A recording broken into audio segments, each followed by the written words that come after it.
Salt and light. We have those analogies in our gospel. And when we hear talking about throwing salt underfoot, we might think like, well, that sounds like a pretty good deal here in Minnesota. We pretty purposely do that. Make sure we're not slipping and sliding around on the sidewalks out here.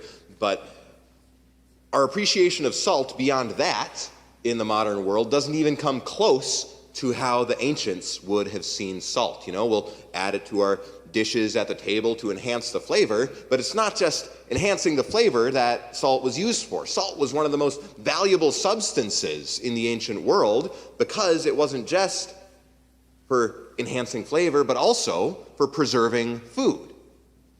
In a world before refrigerators and in the Middle East where you couldn't just take chunks of ice out of Lake Superior and have ice houses year-round, or ice boxes, you needed salt to be able to preserve meat, to be able to eat it later. It was a necessity in life. It was something vitally important. Salt and light. And light is so important too in the ancient world. We have this, just casual relationship where, if it's dark outside, we're getting to dusk here, we can just flip a light switch and boom, it's all lit up in here. But light was a much more valuable resource in the ancient world. Candles were needed, and if this church was lit entirely by candles, in order to get it as bright as it is now, we would be spending $3,000 a month on candles. Drill that into your head.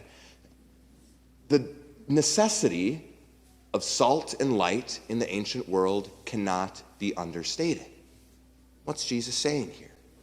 Our good works are something that is so vitally important. Our being the light and salt of the world are not things that are optional in the Christian life. They are so vitally important and interconnected. Life as a Christian is impossible without our good works. Life as a Christian is impossible if we do not do those things that we heard about in the first reading. If we do not seek justice for the oppressed, if we do not shelter the oppressed and the homeless, if we don't share bread with the hungry and clothe the naked, if we don't remove from our midst oppression and false accusation and malicious speech, we don't have Christian life within us. That is how important those works are to the Christian life. Just as important as salt and light were to the ancients. We can sometimes see those as things that are optional add-ons. I do my important things. I go to Mass on Sunday, I receive the Eucharist, all those things, go to confession, whatever. But we can't just do those. We have to be sure that we're not just following the commandments, but following the Beatitudes, following all of these other commands of our Lord, because if we don't seek justice for those who are oppressed, if we don't share our bread with the hungry, is scandalous, and we have no Christian life within us. And frankly, it is scandalous when we look around our world and we see so many who are hungry, who are naked. We who live in the richest period of time, the most peaceful period of time in human history, and yet there are still so many who are starving. There are still so many who are homeless. There are still so many who are oppressed. We can develop a bit of a lukewarm attitude towards it. And helping those who are oppressed, helping those who are hungry, helping those who are naked is just as vital to Christian life as it is as salt and light were to the ancients. Not something that's optional. It's something that is vitally necessary. Christ says that we have to shine like a light in the darkness, and we can't be hiding our good deeds either. That can maybe seem a little bit contradictory, this passage where we hear about don't light a lamp and put it under a bushel basket, talking about how our good deeds should be seen by all, when we also know in the gospel that Jesus says, don't let your left hand know what your right hand is doing. How do you make those two congruent with each other, right? It's focusing on who we are focusing on is what's important there.